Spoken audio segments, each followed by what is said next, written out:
Good morning, everybody. Oh my goodness, we got blue skies in paradise. Happy Saturday. Oh my George. Guess what, folks? We still got flowers opening up here.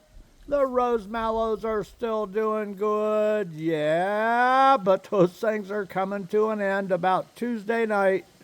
Yeah, I'm going to be out here with a water hose trying to ice everything down to keep it alive. Yeah, we're watching the leaves blow this morning, but the sun is coming up on a beautiful Saturday, but it is going to be hot. Oh my goodness. It's summertime hot today. Yeah, it's supposed to get up to 86. We're about 68 this morning already. Oh my goodness. Anyway, folks, I got to say thank you to everybody that helps us and sends us letters and help. Thank you to Greg and Barbara and Donna and Jean and everybody that helps us. We got a card from Paulette with help in it to help feed the wild turkeys. Yeah, she was asking what happened to Jerry. Yeah, we all miss Jerry, huh, George? Yeah, buddy. Anyway, she sent us some help from Paulette and the zoo crew. Yes, thank you very much. And we got a beautiful card from Barbara with help. Yeah, George. Now, I'm going to tell you a funny story at the end of this, but this is going to be a long video. Today is the Cranberry Festival in Stone Lake. Now, George and I have been there. It is crowded. Not as bad as the Oktoberfest in Munich, but it's crowded. You got to park a long ways away and walk a long ways to get to it. But George has been there. Yes. We even took his mommy. Yes, she's been there. Anyway, it's a good festival. It's a lot of fun. And it's going to be hot. Yes. George even marches in the parade. Yeah. Anyway. So that's for later this afternoon, but I got a busy day. Eva added up all my hours from the week, and she made a mistake when she sent me the thing that said we only worked 54 hours this week. She was wrong. She found a mistake. She said we worked 58 hours. Yeah, I knew it was busy. Anyway, in talking about the past, I said I was a window tinter for a long time. Well, guess what? I still got a box of film. Yes. And I'll tell you how long ago, when we moved up here from Florida and closed the business in Florida and moved to Wisconsin full time, the Wesleyan Church they built a beautiful brand new church. And they put a window that was almost 6 feet wide and 15 feet high. And unfortunately, it was facing right straight east. Well, when you're sitting there trying to look at the pastor up there giving his sermon, everybody sitting in the pews was blinded by the morning sun. And they didn't want to put a big set of heavy drapes on that window. It was a beautiful window. But they said, hey, Bob's a window tinter. He can fix the window. And so we ordered some film. Yep. And I tinted the window. Well,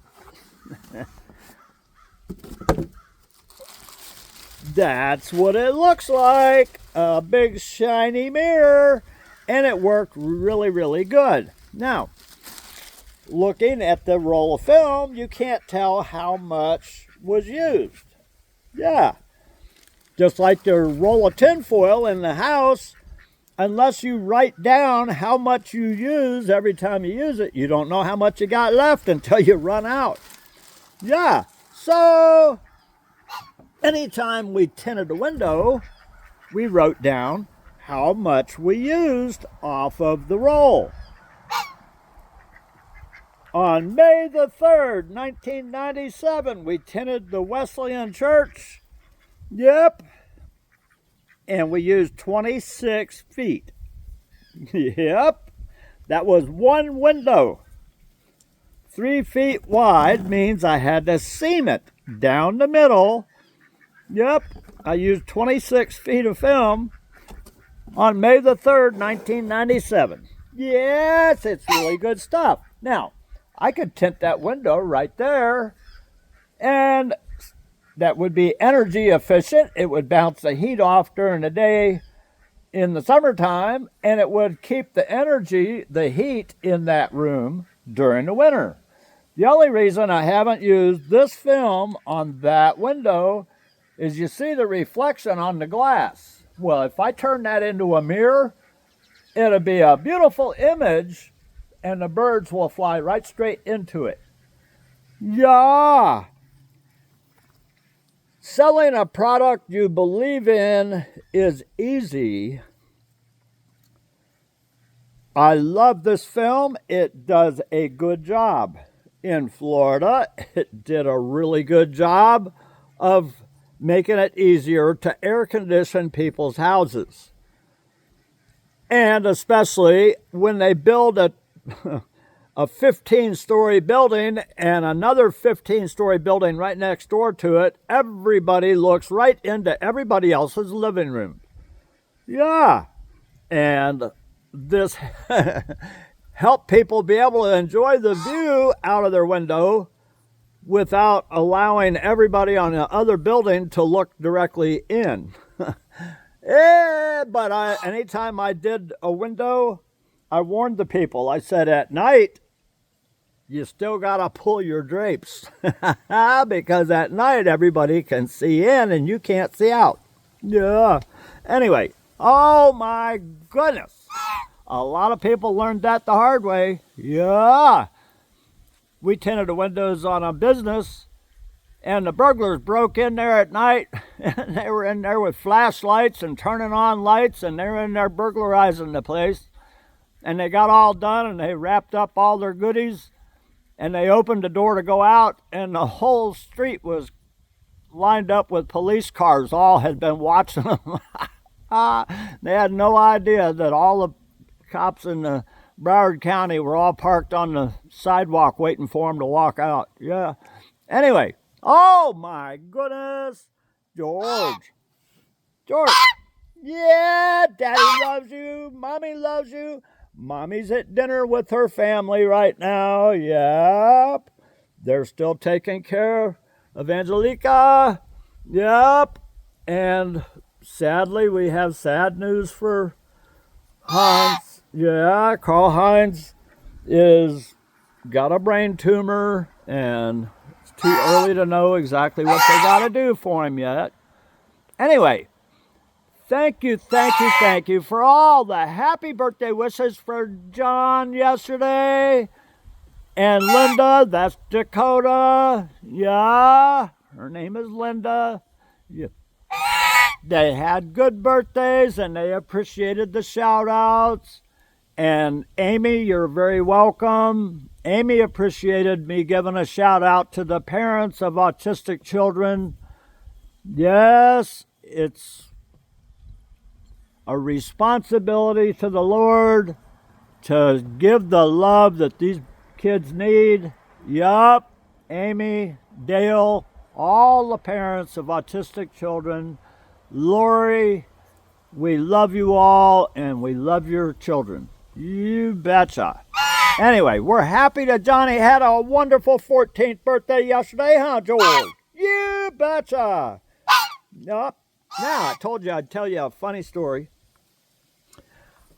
Remember I was telling you about John was a friend of mine from Boy Scouts? Well, I had another friend. His name was Joey. Joey was my patrol leader when I first got in the troop. Joey was a year older than me, and he was my leader. His dad was an architect, and Joey ended up going to college, and I went to Vietnam.